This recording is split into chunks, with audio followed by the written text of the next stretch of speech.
నమస్కారం. మీ జీవితంలో నిజమైన సమృద్ధిని, విజయాన్ని తీసుకొచ్చే ఒకే ఒక్క అలవాటు గురించి ఎప్పుడైనా ఆలోచించారా? ఈరోజు మనం బైబిల్లో చెప్పబడిన ఆ శక్తివంతమైన అలవాటు గురించి కొంచెం లోతుగా తెలుసుకుందాం. మనలో చాలామందికి ఆరోగ్యం కావాలి, డబ్బు కావాలి, మంచి సంబంధాలు కావాలి. వీటన్నిటిలో ఒక పెద్ద మార్పు రావాలని కోరుకుంటాం గదా.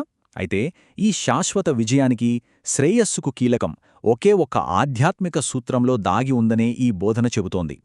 ఆ కీలకమేంటో తెలుసా? దైవిక జ్ఞానం. సింపుల్గా చెప్పాలంటే వెండి, బంగారం లాంటి వాటికన్నా ఈ జ్ఞానం వల్ల వచ్చే లాభం చాలా గొప్పదంట. సరే, అసలీ జ్ఞానం మనకు ఏమిస్తుందో ఇప్పుడు చూద్దాం. సామెతల గ్రంథం జ్ఞానాన్ని ఒక వ్యక్తినా చూపిస్తూ దాన్ని పొందినవారికి 5 అద్భుతమైన ప్రతిఫలాలు వస్తాయని వివరిస్తుంది. అవేంటో చూద్దామా? ఇక్కడొక చాలా ఇంట్రెస్టింగ్ విషయం ఉంది. ఈ లిస్ట్లో మొదటిది ఏంటి? దీర్ఘాయువు, ఆరోగ్యం. డబ్బు, పేరు కన్నా ముందు వీటికి ప్రయారిటీ ఇవ్వబడింది. ఆ తర్వాతే మిగతావి. చివరగా వీటన్నిటితో వచ్చే ప్రశాంతత, సంపూర్ణమైన శాంతి. బావుందే. మరి ఇంత విలువైన జ్ఞానాన్ని మనం ఎలా సంపాదించుకోవాలి? దానికొక మార్గం ఉంది. అదే ఒక ప్రత్యేకమైన ధ్యాన పద్ధతి. దాని గురించే ఇప్పుడు తెలుసుకుందాం. దీన్ని హీబ్రూలో హగా అంటారు. దీనర్థమేంటంటే నెమరు వేయడం. అంటే మనసును ఖాళీగా ఉంచడం కాదు, దేవుని వాక్యంతో మన నోటిని, మనసుని నింపేయడం అన్నమాట. గట్టిగా చదువుతూ దాని గురించి ఆలోచించడం. ఇక్కడే మనకు అసలు తేడా కనిపిస్తుంది.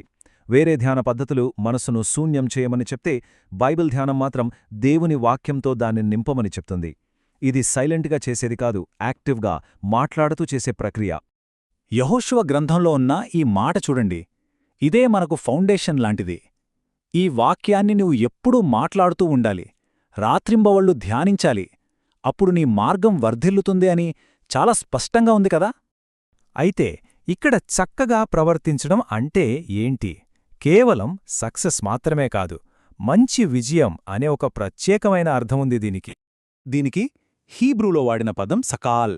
అంటే కేవలం రిజల్ట్స్ రావటం కాదు, ఆ రిజల్ట్స్ రావటానికి కావలసిన వివేచన, గ్రహింప మనకు రావటం. అంటే ఏది ఎప్పుడు చేయాలో తెలిసే ఒక అండర్స్టాండింగ్ అన్నమాట. ఇక్కడుంది అసలు విషయం. కీర్తనలు రాసిన ఆయన కూడా ఇదే పదాన్ని వాడుతున్నారు. నీ వాక్యాన్ని నేను ధ్యానించాను కాబట్టే నా టీచర్లందరికన్నా నాకెక్కువ జ్ఞానం సకాల వచ్చింది అంటున్నారు. చూసారా, ధ్యానానికి, ఆ డీప్ అండర్స్టాండింగ్కి ఎంత స్ట్రాంగ్ కనెక్షన్ ఉందో. అంటే ఈ ధ్యానం వల్ల వచ్చే మార్పనేది మనలో మనకే తెలిసేది కాదు, అది బయటికి కనిపిస్తుందన్నమాట. మన ఎదుగుదల, మన ప్రోగ్రెస్ అందరూ గమనించేలా ఉంటుంది. సరే, బయట విజయం వస్తుంది, కానీ అంతకన్నా ముఖ్యంగా మన లోపల ఒక ప్రత్యేకమైన దృష్టికోణం కూడా డెవలప్ అవుతుంది. కొత్త నిబంధనలో మనోనేత్రాలు వెలిగించబడటం గురించి చెబుతారు. అంటే మన హృదయానికి ఉండే కళ్ళు తెరచుకోవడమన్నమాట. జ్ఞానాత్మ చేసే పనే ఇది. వాక్యాన్ని ధ్యానించడం వల్ల మనలో ఏర్పడే ఈ అంతర్గత దృష్టినే హజోన్ దర్శనం అంటారు.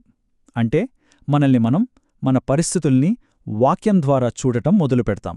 కీర్తనల్లోని ఈ మాట ఒక పర్ఫెక్ట్ ఎగ్జాంపుల్. నీటి కాలువ పక్కన నాటిన చెట్టులా ఆకు వాడకుండా ఎప్పుడూ ఫలమిస్తూ చేసేదంతా సక్సెస్ అయ్యే ఒక ఇమేజ్. ఇలాంటి దర్శనాన్ని మనసులో నింపుకోవడమే ధ్యానం. సో ఫైనల్గా మనం అర్థం చేసుకోవాల్సింది ఇదే. ఈ బైబిల్ ధ్యానం మనం చేసే పనుల్నే కాదు, మనం చూసే దృష్టికోణాన్నే మార్చేస్తుంది. అసలు మన హృదయ నేత్రాలతో చూస్తే మన జీవితం ఎలా కనిపిస్తుందో ఒక్కసారి ఊహించుకోండి. ఈ విశ్లేషణ మీకు ఉపయోగపడిందని నమ్ముతున్నాను. ఈ విలువైన సందేశం ఇంకా చాలామందికి చేరాలంటే దయచేసి ఈ వీడియోని లైక్ చేయండి, మీ అభిప్రాయాల్ని కామెంట్స్లో తెలియజేయండి, అలాగే షేర్ చేయండి. జ్ఞానాన్ని వెదుకుతున్న ప్రతి ఒక్కరి కోసం, అలాగే నా కోసం కూడా ప్రార్థన చేయండి. చూసినందుకు చాలా ధన్యవాదాలు.